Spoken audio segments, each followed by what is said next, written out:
What's going on? My name is Megan. I am the CEO and founder of Valkyrie. Essentially, my goal is to help women in fields that are firefighters, healthcare workers, first responders, military members, and essentially what we find is a lot of times we struggle because of our schedules. So that's what I'm going to go through today. That way, you guys can kind of get an idea on how to maximize the most out of your shifts, right? So I had this broken down a little bit within the course of like a few weeks. Nothing crazy, but just kind of getting the layout of what the schedule looks like, right? The off days, the work days. So firefighters, we're in law enforcement. We're going to use you guys because ultimately you have one of the most crazy schedules out there. So I'm going to break it down that way, right? So as you can see, there is the 24/48 schedule of firefighters, the 48/96 one, the Kelly schedule, the California schedule, the Detroit schedule. Law enforcement, you guys got a 5-2, a 4-3, a 2-2-3, which is your Panama, your Pittman, your DuPont, and then the 5-2 to 5-3, 8.5 hour shifts. So the bottom one I don't really see too often, but I see a lot with the Pittman schedule, which I believe is what I was on before, if I remember correctly. So how can we optimize our schedules, right? So first and foremost, a lot of times in these professions, we're really working maybe like half the month, and I don't feel like most people use it to their advantage, right? Most of the time it just kind of seems like people are not really maximizing things. I will say one of the hardest schedules I'll probably see is either this 5-2 schedule, which in my opinion is actually kind of sucks if you're working 8 hours a day, or the 24/48. These are, in my opinion, some of the worst schedules because you're working every single day.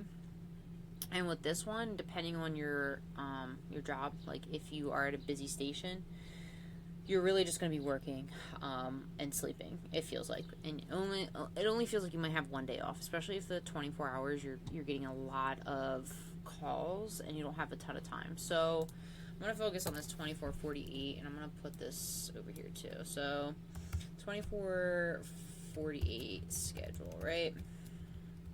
I'll just do that.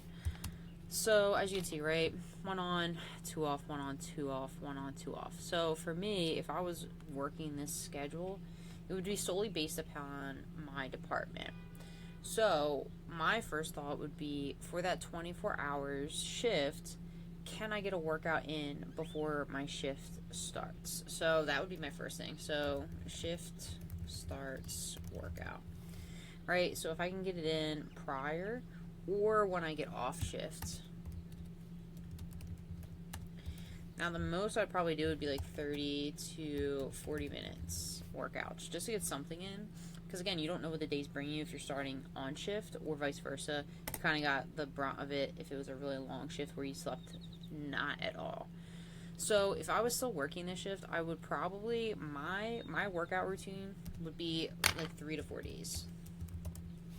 I don't know, I did it like that, but it would be 3 to 4 days max. So that's not how you have to plan things out. Guys, like, if you do not sit with yourself, I used to have my whole year schedule, like, on my refrigerator, and then I would be able to pick what days I would be working out, so I would know what days am I off, what days, and then same thing with your vacation time and stuff. So if you guys aren't sitting with yourself, like, you have to look in the mirror and be like, it's my fault. Like, I'm not stepping up and I'm not making the changes and adjustments. Now, for instance, like if you're getting on this 24/48 and it's becoming like a 48/96, or even like you're working 40 hours and you're only getting 1 day off, like, you also have to be mindful of that too. Don't burn yourself out, guys. I know, like, we love working and stuff like that, or your department is short-staffed. I want you also, this video, to kind of be like, hey, heads up, like, they don't care about your health. Like, I'm just putting that out there because I think we get really caught up in wanting to help the department, or we get peer pressured. They do not care about your health care. They don't care about if you get sick or anything like that. Like, I know we all say, like, we look out for each other. The administration doesn't care. So just another, it's a nail in the coffin, to be honest, because that's what they're going to pretty much doing to you. They're just burning you out as much as possible. So take time for your health, take time for yourself, because no one cares more about your health and fitness than you should, because there isn't a person out there that will. Maybe your family will, but it's going to be at the point where you're getting really sick or your health is deteriorating really fast. So again, be mindful of that. 48, 24, 48 schedule is probably, in my opinion, one of the hardest to maintain and stick with stuff. So if I was planning my day out, I'd be like, all right, this is my work day, this is my rest day. I would probably get a workout in later in the evening. Then the following day, I'd probably get a workout in midday. Then I would go on this shift, and I would either try to get a workout in right before shift or right after shift. Then I'd probably take an off day. So that's how I would do it to kind of get into a pattern. Same thing, 4896. This one's a little bit better because you're getting more time off, but then you're getting absolutely crushed at work. So pros and cons, right? So if you're working for 48 straight, then for me, I would try to get a workout on shift. Right? I need at least one. Then my day off, my first day off would be a rest day. And then I would probably work out those other 2 days. So 2 days off, workout. Right? And then I would just follow that pattern. So 3, maybe 4 days if I'm feeling like really good, or we have a slow day. Boom. And then just repeat. So again, for the 48-hour shift, you'd be 3 to 4 days. I still don't know why it keeps doing that. Kelly schedule. This one's a little tricky, right? Because it's 1 on, 1 off, 1 on, 1 off, 1 on. Was that 5? 1, 2, 3. Yeah, 5 off. Same thing. For Kelly's schedule, I think I would probably be able to get a little bit more in, right? So I never did firefighting, but honestly, like, you have to learn how to adapt. So if that was the case, if I'm doing that and I'm working, more than likely, I think that's still 24. I would probably get a workout in before shift. And then I would be off the next day, and then I would like walk or cardio. And then same thing, like work out before shift on my day off. Maybe get another workout in depending on the schedule. Like you have to be able to adapt and adjust your workouts around what your week looks like. So if you know your department pretty damn well, this is going to be really easy for you to figure out. If you don't know your department very well, or it's always hit or miss, this is going to be a little bit harder, but it's not impossible. So during, like, say this 3-day work shift, I would try to at least get 2 workouts in. This day, I would probably get 2 or 3 in. So for me, I would say like 4 to 5 days workouts. California, I'm going to say the same thing as Kelly shift, just the way it's laid out. And Detroit, let's say 1 on, 1 off, 1 on, 1 off. I would say probably 4 to 5 days as well. So like Kelly through Detroit.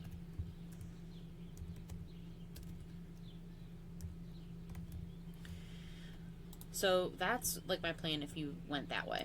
Let's look at the law enforcement one. And nurses, you guys have very similar schedules. Yours kind of vary depending on the hospital, if they're just putting you on random spots, if you have like an actual shift or an actual calendar that you can pick and choose from. But I would highly suggest, if you get a chance, I would probably base it off of something like this because it makes more sense. I have some nurses that'll have like 1 day off or 1 day on, 4 days off, and then like work 4 in a row, and then have 1 day off and then work another 3 in a row. Like if you have the ability to like crunch things down this way, I would get more organized.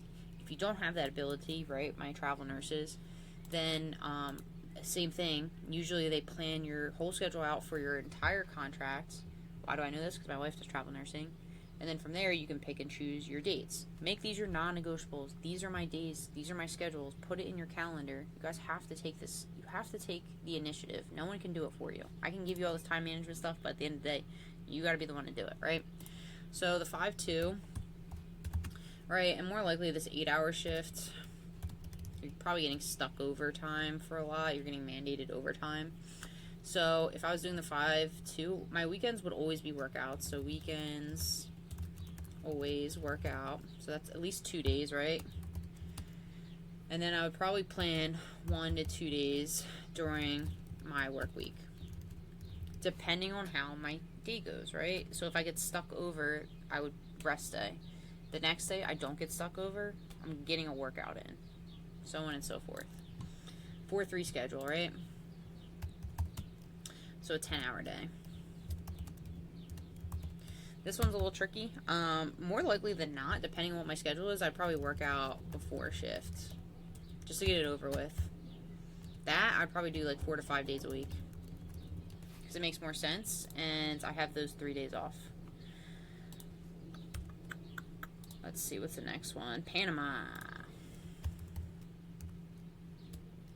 I can't spell. There we go.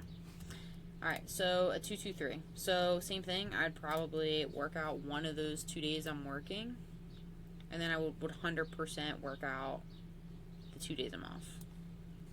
So, 1 day workout at or before work, and then 2 days off, I'm working out. And then I would just build my schedule that way. So, same thing, like Panama. Workout, rest day. Workout, workout. Rest day. Workout, workout. Rest day. Workout, workout. Rest day. You know what I mean? Like, you just gotta pick the days that are working for you. You can do it in the beginning of your shift, that's even better, or the end of your shift. I personally used to take pre-workout after I got done work. And if I said that was a day I'm working out, I'm drinking the pre-workout and I'm going to the gym. No excuses. Pitman. Unless I got stuck over. That's the only time I wouldn't. I'd just be like, fuck it, I'm just not working out today. It's not the end of the world. Pitman schedule. And this is what I think I had. So I would work out. If I was working days, I would work out after shift. If I was working nights, I'd work out before shift. Because I was never going to go home after a 12-hour day and get a workout in after being awake all night. I just didn't fly with me. So Pitman, I was working out probably like, I was able to work out like 5 to 6 days a week. Cause I don't play. Like, you just gotta do it. Unless, like, the 5 days, sometimes a little bit less if I got held over. But again, you gotta want it, right? So let's say I start my day on April 1st and I work out before shift because I'm on nights. Then I'm sleeping. I would wake up. I'd probably just get ready, go to work. Next day, get up at, like, 2 or 3 o'clock in the afternoon, and I'd get a workout in. Then I would do the same thing the next day. Then I would work out before work. Rest day, workout, workout, rest day, workout, rest day, workout, workout, workout. You know what I mean? Like, you just have to sit with yourself. DuPont, I don't really see this one at all, ever. So if you have this one, it's kind of weird, but kind of fucked, I'm not gonna lie. So this one, I would probably, this is like a long shift. Actually, I have someone with a similar schedule. That's a lie. So, DuPont, right? So this one you're working 1, 2, and these are 12-hour shifts, so 4 days in a row. So I would probably start my week with a workout, beginning of this set. Then I would take 3 to rest days, and I would get a workout in. Then I would take another rest day, and I'd probably work out, rest day, and then workout, workout, workout, rest day, workout, workout, workout, rest day, workout, rest day, workout, workout, rest day, workout, workout, rest day, workout. You see what I'm doing? I'm just creating a pattern for myself. Is it always going to work out that way? Of course not. But you guys have to, right? It's what's that saying? If you don't plan, you prepare to fail. You know what I mean? Like, just, you have to plan things out. And then this is the 8.5-hour one, 5-2 to 5-3. I've never really seen this before. If I'm only working 8.5 hours, bro, I'm going to the gym every single day. I'm working out 5 to 6 days a week. Because, like, 8.5 hours is nothing, honestly. I do more than that. Being an online coach. So, same thing. I'd probably be like, workout, workout, workout, off, workout, workout, off, workout, workout, workout, off, workout, workout, off, workout, workout, workout. You know what I mean? So do it that way. So ultimately, what it comes down to is planning. Planning ahead. Sit down with yourself. Pull up your calendar, right? We all have this thing on our phones and on our computers. And what you would do, and I think what I did, I'm pretty sure there was an app. There's an app for everything. I'm pretty 100%. Yeah, there was a Pitman schedule app. So I'd pull that up and I would have all the days. So I could sit with myself. If I got like a little dry erase board or a calendar, or I put it in my phone, I could be like, all right, you're working the Pitman schedule, right? Right, so what do we got? April 1st. Let's just pull up April, because if I don't show you guys this, you'll lose your minds. All right, so April Fool's Day, right? April, Pittman schedule. Where are you? Right, the 1st and the 2nd. Work, off. That's like literally what I did on my calendar. I put my days in, and then I also had to put if I was on day shift or night shift. So mine would rotate every 2 weeks on top of having that schedule. So I'd be like day shift, off, night shift, off. So I knew exactly what I was doing. No one can do this stuff for you guys. Like, you have to understand your schedule. You have to have it. Like, they used to just give us, like I said, the whole year layout, and then I would just plan ahead. I'm like, all right, these are the days I'm working out. I would try to at least get a minimum of 3 days of activity in. That's exactly what we do with our clients. We try to get a minimum of 3 days of activity in. I understand life is going to happen. I've worked with clients who are on call that don't have the same schedules like this. What do? We adapt, we overcome, right? You have to adapt to these issues, because if you don't, right, what happens? Life gets ahead of you, and then you end up putting a ton of weight on and then having health issues in the long run. So, again, sit down with yourself, break up your plan, lay it out on the table, sit with yourself. Because if you don't turn this into a lifestyle, your schedule's not changing anytime soon, right? Unless you switch careers. So you have to sit down with yourself and decide, what am I going to do in order to be successful in my fitness journey? How am I going to lose weight? How am I going to start gaining more strength? My profession, like I mentioned, your administration, your job, no one cares about your life and your health. Like, they act like they do, but I 100% guarantee they don't. They look at you guys all as like numbers, right? Who's showing up for work? Who's not showing up for work? Do we have to fill in that gap today? That's how they look at things, right? Obviously, they have to, because they're running a station or wherever you're working at. So they look at you that way. So if they see like, oh, well, so-and-so can stay later, right? Because we have that gap, and then we'll put them over, right? They don't care how tired you are. They don't care how much you ate or didn't eat that day. They need to fill in the hours. So you have to be your biggest advocate for your own health. And then understand, one, it's okay to say no. To remember that. Like, it's okay to say no to overtime if you're feeling burnout. But two, you have to take care of yourself, because at the end of all of this, right, there's obviously retirement is what we want to get to. And like I mentioned, is most people struggle after retirement with their health, because they beat their bodies for years and years and years, slugging energy drinks, not exercising, just eating a bunch of gas station food, putting on the weight, not doing anything to improve it, not improving their PT, right? So make sure you're taking time for yourself and planning this stuff out. There's no perfect scenario. I can sit down with this and do it every way, sideways, up and down. But you have to just decide and make those non-negotiables for yourself. Hope this was helpful. This is something too I'm gonna probably give out to my clients, and make sure like it's something that they can review. All right, that's one big thing too. If you guys are interested in stepping into a program like this, it's geared specifically towards people like you, then go ahead, and there'll be a link in the comment section to book a call with me, and we'll get you set up and get started, and find a really good solid plan of action for you.